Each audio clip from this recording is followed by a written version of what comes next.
Hello everyone, my name is R Shrivastava और देखते हैं आज के लेक्चर में हमारा प्रीवियस जो क्वेश्चन डिस्कस कर रहे थे और क्वेश्चन आज डिस्कस करेंगे। देखते हैं, पहला क्वेश्चन है हमारे पास, डाइलेक्ट्रिक स्ट्रेंथ ऑफ एयर हमें गिवन है 3 × 10⁶। ये कैपेसिटर है, इसके बीच में क्या है, एयर। कैपेसिटर का प्लेट्स का एरिया गिवन है, डिस्टेंस बिटवीन प्लेट्स गिवन है। हमें क्या फाइंड करना है, maximum RMS voltage of AC which can be safely connected to this. कितना आरएमएस वोल्टेज होना चाहिए जो हम इस कैपेसिटर से कनेक्ट कर सकें। फर्स्ट हमारा है, पहले कैपेसिटर का कैपेसिटेंस देख लेते हैं, एप्सिलॉन नॉट के ए अपॉन डी। ये आएगा कैपेसिटेंस। और RMS voltage, maximum RMS voltage कितना होगा, वी नॉट बाई √2। अब वी नॉट कैसे फाइंड करेंगे, वी नॉट क्या होगा, इन दोनों प्लेट्स के बीच का मैक्सिमम पोटेंशियल डिफरेंस। तो वी नॉट निकालने के लिए हम यूज करेंगे, हमें पता है वोल्टेज होता है इलेक्ट्रिक फील्ड के टर्म्स में E × दिस, या फिर एज इलेक्ट्रिक फील्ड हमारा क्या होता था, V/T। तो वोल्टेज हो गया E × D। यहाँ भी हमारा dielectric strength of air given है 3 × 10⁶ वोल्ट पर मीटर। अब ये हम यूज कर सकते हैं V not equal to E × D। E हमारा क्या आएगा, वोल्ट पर मीटर। E का यूनिट्स क्या आएगा, इलेक्ट्रिक फील्ड का वोल्ट पर मीटर। मतलब ये जो डाइलेक्ट्रिक स्ट्रेंथ दिया गया है वो हमें क्या गिवन है, इलेक्ट्रिक फील्ड का वैल्यू। D हमारा है 0.10 mm है, तो 10⁻³ ये कितना आ गया हमारे पास, 3 × 10⁶, 3 × 5 6 - 5, ये आ गया 30 वोल्ट्स। तो मैक्सिमम करंट हम इतना सप्लाई कर रहे हैं कि ये जो डाइलेक्ट्रिक स्ट्रेंथ है ये ब्रेक ना हो पाए। ब्रेक हो जाएगा तो एयर के पार्टिकल्स में पॉजिटिव और नेगेटिव चार्ज आके इन कैपेसिटर पे जो चार्ज है उनको बैलेंस कर दें, तो वो हमें नहीं चाहिए। और तो V नॉट आ गया हमारे पास, तो V RMS कितना हो गया, V नॉट बाई √2, 30/√2 वोल्ट्स आ गया हमारा RMS वोल्टेज। इसको नोट कर सकते हैं।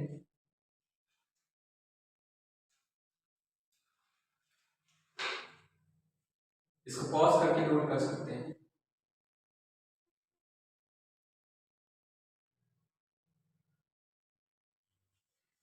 नेक्स्ट क्वेश्चन देखते हैं।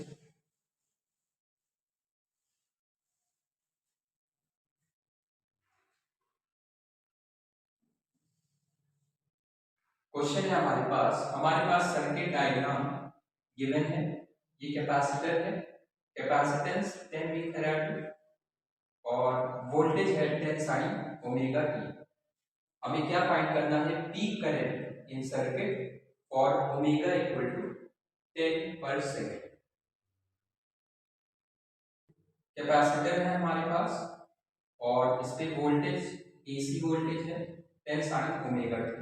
हमें पीक करंट फाइंड करना है। पीक करंट मतलब आई नॉट, कितना आ जाएगा, V not by Z।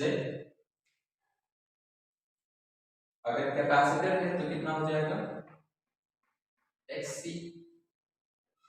V not कितना है, मैक्सिमम वोल्टेज, मैक्सिमम वोल्टेज है हमारे पास 10। XC कितना आएगा, इसको हमें निकालना पड़ेगा। XC निकाल लेंगे 1/ωc।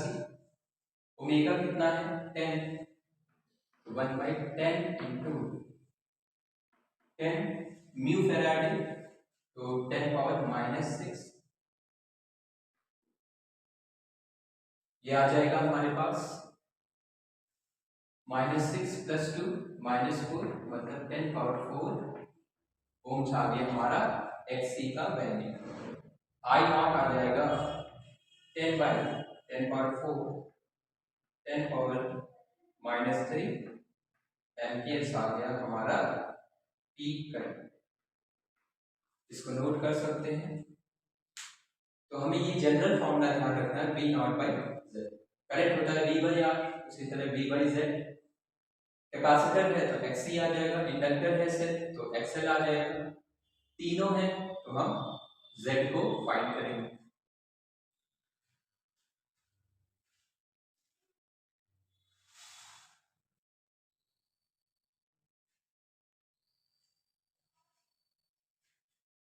हमारे पास कैपेसिटेंस है, रेजिस्टेंस है, L है, R1 है, इन सब की वैल्यूज हमें गिवन है। R1 हमारा 10 है, ये है 20 ओम्स। इन दोनों पे करंट I1 एंड I2 है। वोल्टेज सोर्स कितना है 200√2 sin 100t। हमें phase difference between I1 and I2 find करना है। तो हम यहाँ पे दो सर्किट कंसीडर करेंगे, एक ये वाला और दूसरा CR जिसपे I2 करंट फ्लो हो रहा है। पहला इस सर्किट को हम ब्रेक कर सकते हैं दो पार्ट्स में। L R1 जिसपे करंट I1 फ्लो कर रहा है, ये हमारा वोल्टेज सोर्स। तो यहाँ पे हम फेजर के थ्रू यहाँ पे फेज देख सकते हैं, यह आएगा R। अब इंडक्टेंस में हमारा इंडक्टेंस लैग करता था XL, और ये आएगा Z। Z के अलॉन्ग ही हमारा करंट आएगा, ये आ गया फेज फाई। फाई कैसा आएगा नेगेटिव। तो देख लेते हैं, पहले हम XL निकालेंगे।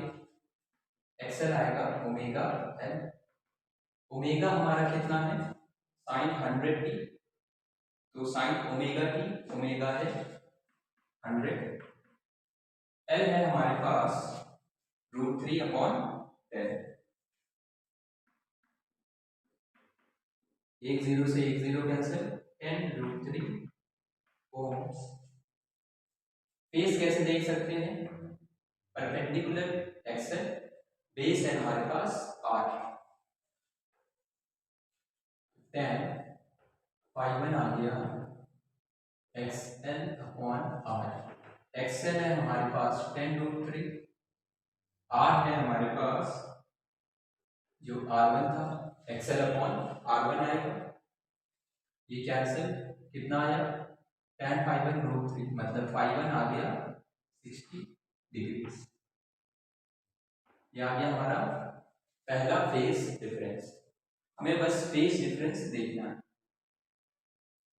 दूसरा क्या है, इस सर्किट को कंसीडर कर सकते हैं। पहले इतना नोट कर लें पॉज करके।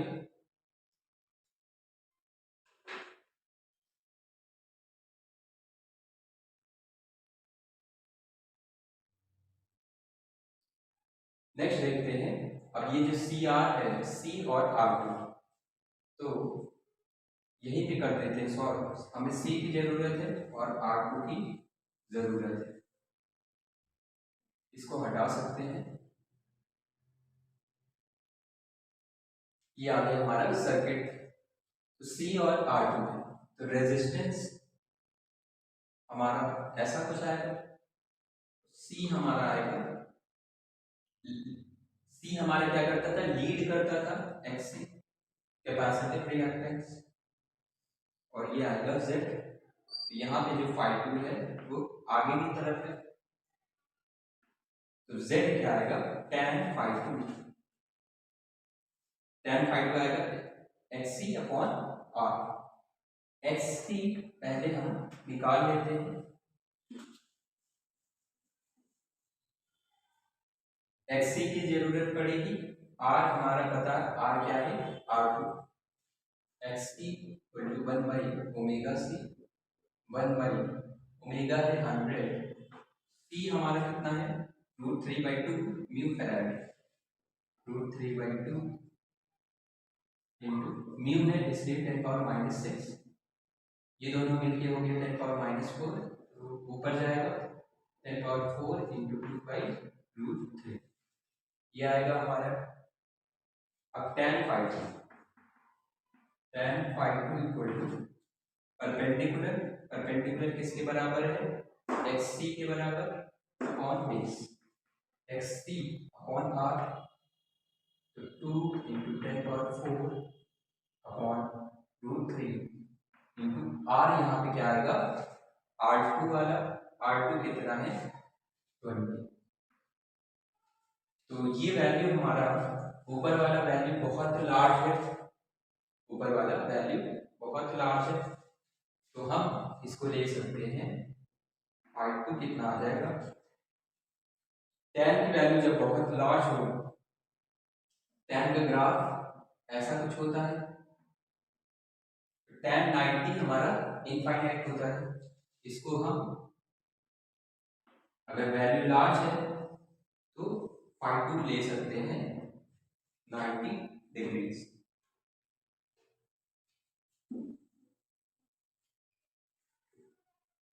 अब हमारा फेज डिफरेंस फाइंड करना था दोनों के बीच, देखते हैं। phi1 आया था 60 डिग्री और दूसरा आया है 90 डिग्री, यहाँ पे एक बना लेते हैं, ये हमारा है 60 डिग्री, ये आया था 90 डिग्री, ये पॉजिटिव था और ये वाला नेगेटिव, तो फेज डिफरेंस कितना हो गया, फेज डिफरेंस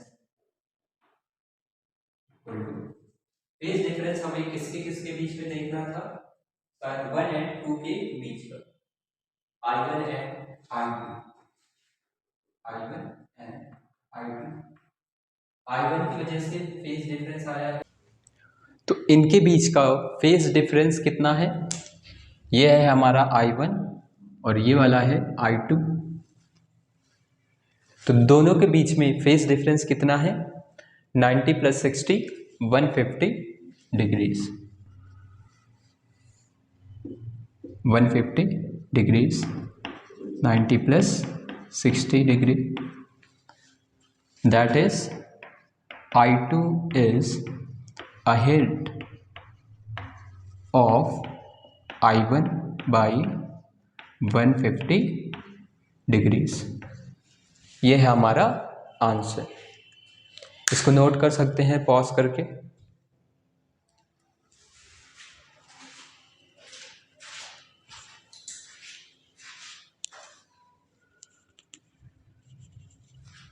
इसी में अगर यहाँ पे प्रॉब्लम है हमें, ये तो फेजर से आ गया, दूसरा तरीका क्या है फेज डिफरेंस निकालने का,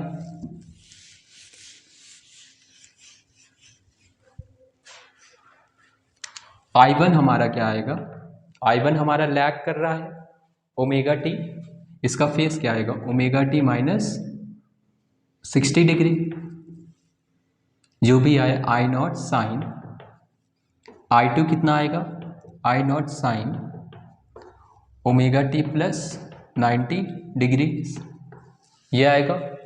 तो फेज डिफरेंस कितना आया I1 एंड I2 का, डेल्टा phi1 -phi2, तो omega T -60 degree minus omega T +90 degrees, omega T cancel हो जाएगा, -60 -90 -150 डिग्रीज, ये आएगा आंसर।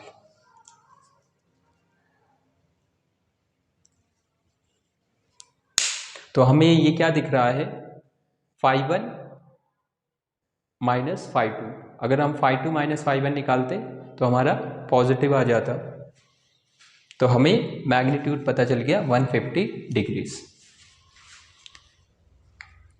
नेक्स्ट देखते हैं, नेक्स्ट क्वेश्चन देखते हैं। LC सर्किट है हमारे पास, ये वोल्टेज हमारा गिवन है 10 sin 314t। C और L की वैल्यूज हमें गिवन है, हमें फाइंड करना है करंट इन सर्किट।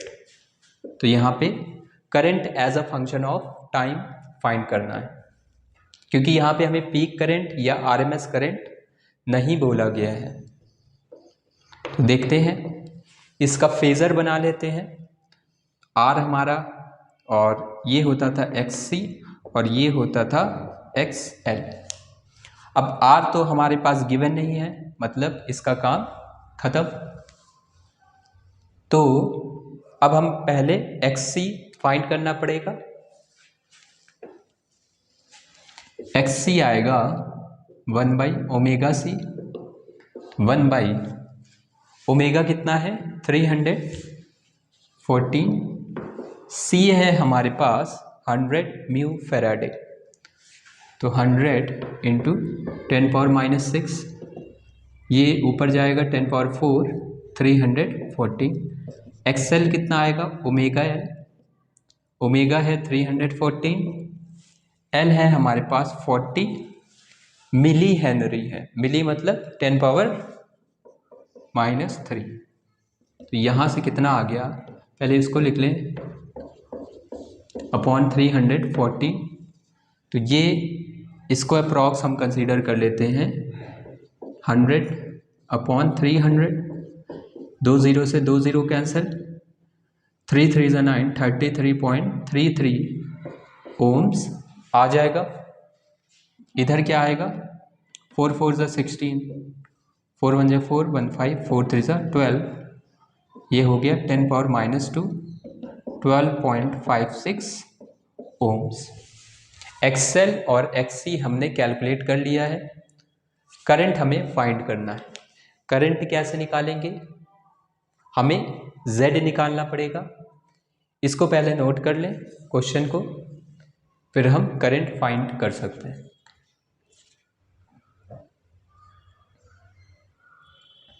इसको पॉज कर लें।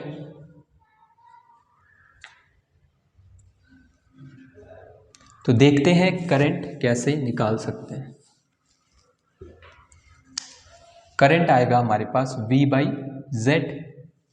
V हमारा पता है 10 sin 314t, पर हमारा करंट या तो लीड कर सकता है या तो लैग कर सकता है, तो कुछ ना कुछ फेज डिफरेंस आना चाहिए। तो करंट कितना आएगा 10 sin 314t प्लस फाई हमें लगाना पड़ेगा, क्योंकि हमें फेज डिफरेंस नहीं पता है। अभी निकाल लेंगे इसको, अपॉन Z कितना आएगा, सबसे पहले हमें Z फाइंड करना पड़ेगा। तो एक काम करते हैं, Z भी निकालते हैं और फिर हम प्रॉपर तरीके से लिखेंगे। Z कितना होता था, अब यहाँ पे तो हमारा सिंपल सा है, यहाँ पे तो रेजिस्टेंस तो 0 है, तो XC माइनस XL। Z का फॉर्मूला हमारे पास क्या होता था अगर तीनों था। अब R यहाँ पे है नहीं, तो Z हमारा क्या हो जाएगा XC माइनस XL का मॉड्यूलस। कौन सा बड़ा है, XC हमारा ग्रेटर है, तो यहाँ पे पहले लिखें S XC greater than XL। अगर XC ग्रेटर है XL से, तो Z कितना आएगा XC माइनस XL, और इम्पीडेंस हमारा किसकी तरफ होगा Z की तरफ। मतलब हमारा नया फेजर कैसा आ जाएगा, ये आ जाएगा Z का डायरेक्शन, ये आ जाएगा Z का डायरेक्शन। मतलब ये हमारा कितना एंगल है 90 डिग्री इस ओमेगा टी से आगे है। XL को XC कितना है 33.33, अप्रॉक्सीमेट वैल्यू 33 माइनस 12.56। तो नियर बाई वैल्यू कैलकुलेट कर लेते हैं। 33 में से 12 को माइनस कर दें, 3 में से 2 1, 21 हो, तो अब कैलकुलेशन के अकॉर्डिंग हम इसको चेंज कर सकते हैं।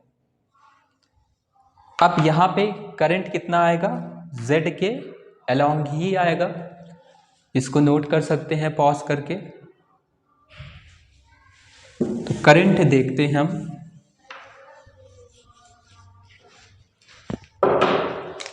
तो करंट आया I नॉट साइन, ये वाला लाइन था ओमेगा टी, कितना आगे है करंट Z के अलोंग प्लस π/2। I नॉट कितना आएगा V not by Z sine omega T.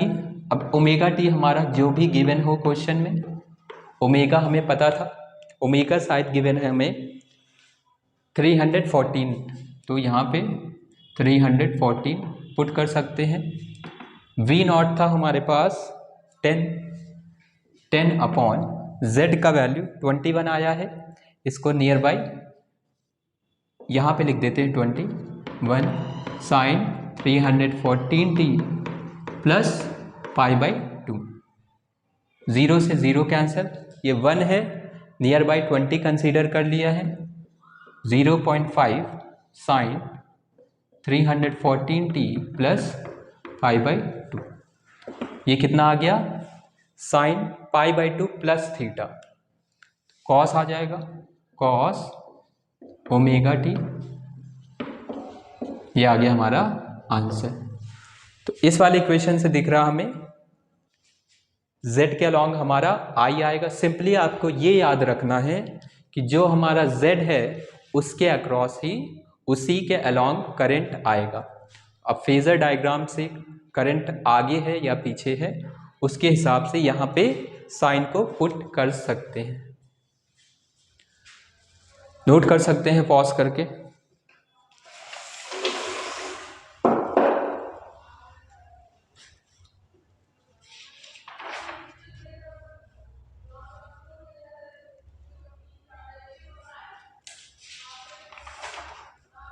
Question देखते हैं। LCR सर्किट है हमारे पास, यहाँ पे हमारा AC सोर्स है, रेजिस्टेंस हमारा गिवन है, C का वैल्यू गिवन है, L भी गिवन है, RMS वोल्टेज कितना गिवन है 50 वोल्ट्स, फ्रीक्वेंसी हमारा 50/π। हमें पहला फाइंड करना है RMS करंट, तो पहले हम फाइंड करते हैं IRMS। कैसे निकाल सकते हैं, IRMS क्या हो जाएगा V/Z, तो VRMS अपॉन Z, क्योंकि यहाँ पे LCR सर्किट है तो Z कितना आएगा root of XL minus XC का whole square plus R square. तो पहले XL निकालते हैं, XL कितना आएगा ओमेगा L और XC आएगा 1/ωc। ओमेगा तो हमारा गिवन नहीं है, ओमेगा की जगह हमें फ्रीक्वेंसी गिवन है, तो ओमेगा निकालेंगे 2πf से, फ्रीक्वेंसी है हमारा 50/π हर्ट्ज, तो यहाँ से पाई से पाई कैंसिल, यह आ गया 100 ओमेगा का वैल्यू। अब हम XL निकाल सकते हैं, ओमेगा L, ओमेगा आ चुका है 100, L का वैल्यू है हमारे पास 1, तो ये आ गया 100 ओम्स। उसी तरह XC कितना आएगा 1/ωc, तो 1/100 इंटू C का वैल्यू है 20 इंटू 10⁻⁻⁶, तो कितना आ जाएगा, ये आएगा 500 ओम्स। खुद से सॉल्व कर सकते हैं, इसको नोट कर सकते हैं। R हमें पता ही है 300 ohms. Now Z equal to root of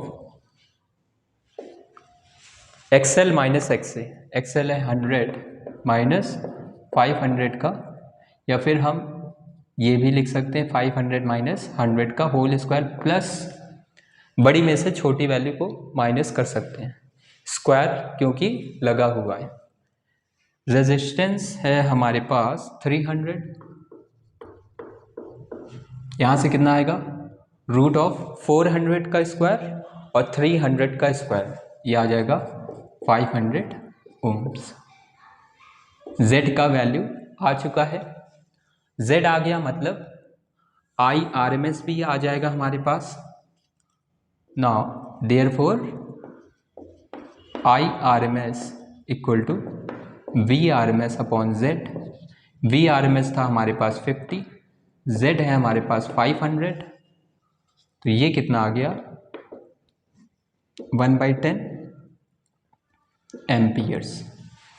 IRMS आ गया है 1/10 एम्पियर।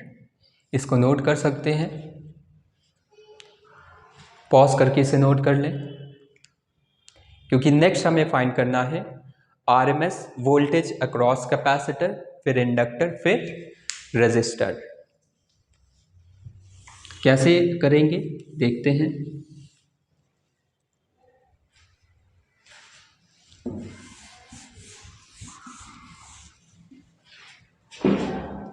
बी पार्ट, V पहले हम देख रहे हैं कैपेसिटर में।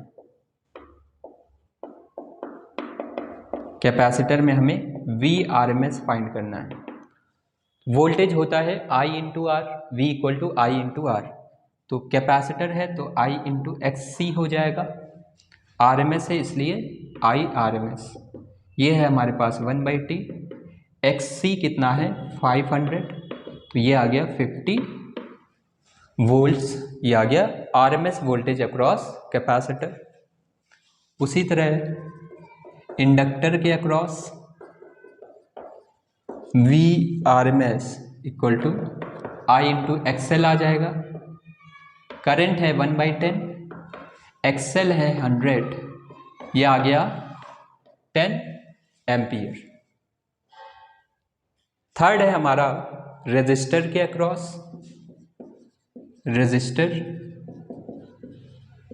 VRMS आ गया I इंटू R, I है 1/10, R का वैल्यू था 300, तो ये आ गया हमारे पास 30 वोल्ट्स, 30 वोल्ट्स। अगर इन तीनों को ऐड करें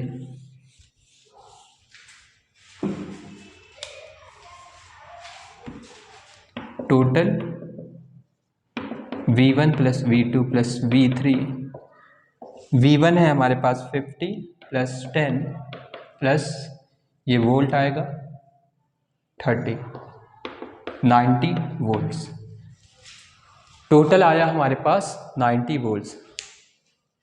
अब यहाँ पे एक सिग्निफिकेंस है इसका, क्वेश्चन में हमें गिवन है कि ये वाला जो वोल्टेज है ये हमारा सप्लाइड वोल्टेज से ग्रेटर है। सप्लाइड RMS वोल्टेज कितना था 50 वोल्ट्स, और ये आया हमारे पास 90 वोल्ट्स। इसको नोट कर सकते हैं।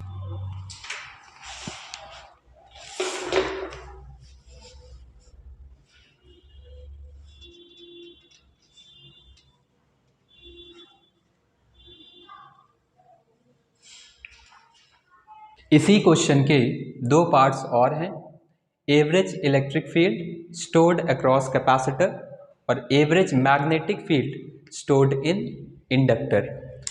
तो इलेक्ट्रिक फील्ड में हमारा एनर्जी जो कैपेसिटर स्टोर करता है कितना, क्या आता फॉर्मूला, हाफ CV²। यहाँ पे हम कौन सा वोल्टेज लेंगे, RMS वोल्टेज। तो हमें कैपेसिटर के अक्रॉस RMS वोल्टेज पता है, कितना आया था 50 वोल्ट्स, और कैपेसिटर का C भी पता था हमें, तो उसको यूज कर सकते हैं। तो यहाँ पे मैं simply half C into VRMS था 50², C का वैल्यू आप लोग खुद से यूज करके पुट करके आंसर निकाल सकते हैं। इंडक्टर में मैग्नेटिक फील्ड तो हाफ LI², ये फॉर्मूला था। यहाँ पे क्या आ जाएगा IRMS half L into RMS current कितना है इंडक्टर के अक्रॉस 1/करंट, करंट सब में सेम जा रहा था, 1/10 का होल स्क्वायर। यहाँ से आंसर हम फाइंड कर सकते हैं। L शायद हमारा 1 था, तो 1/2 इंटू 1/100, तो 1/200 जूल्स आ गया इसका आंसर। इसको नोट कर सकते हैं। इस क्वेश्चन में हमने सारे देख लिए, सारे वेरिएशंस देख लिए।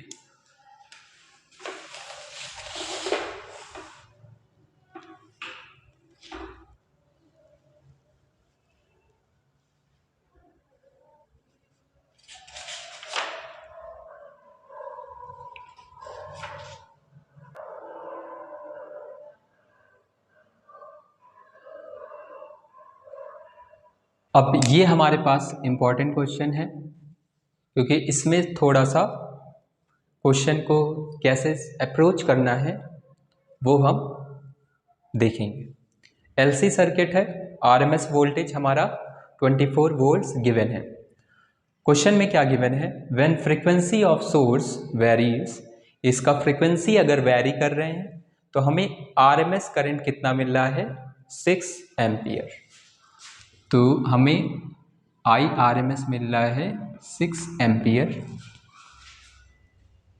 ये कैसा है, maximum RMS current. Maximum RMS current इतना पॉसिबल है।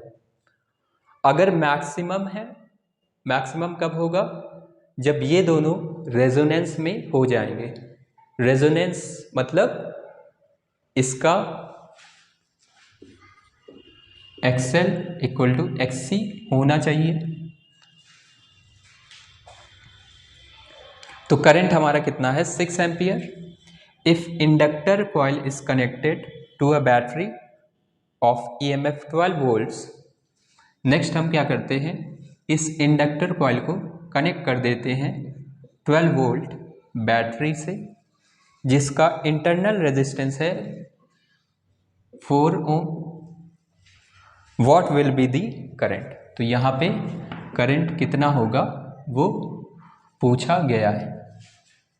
कैसे सॉल्व कर सकते हैं, ना ही हमें L गिवन है ना ही हमें C गिवन है। तो सबसे पहले हम फाइंड करते हैं इम्पीडेंस। Z कितना होता है, root of XL minus XC whole square plus R square, ये होगा फॉर्मूला।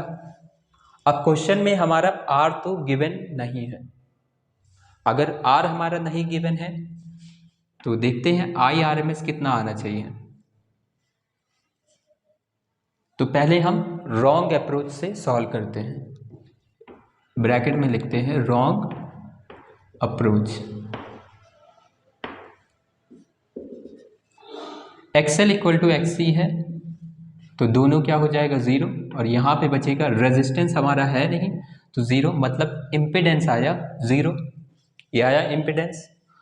IRMS कितना आना चाहिए, V/VRMS अपॉन Z। अब Z तो 0 है, तो करंट तो हमारा इनफाइनाइट है, तो करंट हमारा कैसा आएगा, इनफाइनाइट आना चाहिए, पर करंट तो यहाँ पे 6 एम्पियर आ रहा। इसका मतलब सर्किट में कुछ ना कुछ रेजिस्टेंस भी होना चाहिए। तो पहले इस रॉन्ग अप्रोच को लिख लें, पॉज करके नोट कर सकते हैं। इसको ब्रैकेट में लिखना है, इस वाले पार्ट को।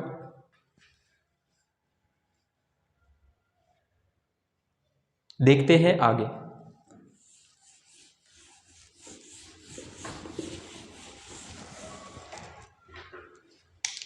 तो यहां पे लिखें as IRMS equal to infinity, but according to question IRMS equal to 6 ampere.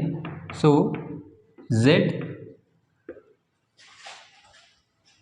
Must not be 0। Z हमारा 0 नहीं होना चाहिए, तो Z का वैल्यू निकाल लेते हैं, लिख लेते हैं करेक्ट अप्रोच।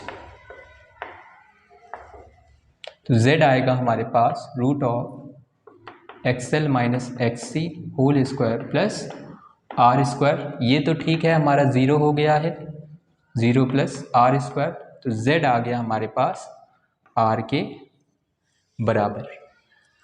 IRMS पता है, तो IRMS कितना आएगा, V/Z। तो Z आ गया हमारे पास VRMS अपॉन IRMS। VRMS हमारा कितना गिवन था, VRMS 24, IRMS हमें निकालना है, IRMS कितना आना चाहिए, ये तो आ गया, Z तो आ गया हमारा R के बराबर। नेक्स्ट लाइन में लिख देंगे IRMS कितना था, 6 एम्पियर, तो Z आ गया हमारे पास 6 4 ज़ा 24, 4 ओम। यही हमारा क्या है, R का वैल्यू। मतलब जो भी हमारा इंडक्टर है उसके अक्रॉस कुछ उसका रेजिस्टेंस भी कंसीडर किया गया है। रेजिस्टेंस कितना है, 4 ओम। इसको नोट कर लें,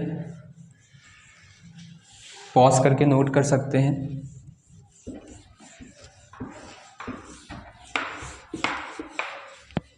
सो inductor has resistance equal to 4 ohms. अब हमने क्या किया था, इंडक्टर का रेजिस्टेंस है तो इसका रेजिस्टेंस कंसीडर कर लेते हैं, और इसे कनेक्ट किया था 12 वोल्ट बैटरी से। इस बैटरी का इंटरनल रेजिस्टेंस था 4 ओम।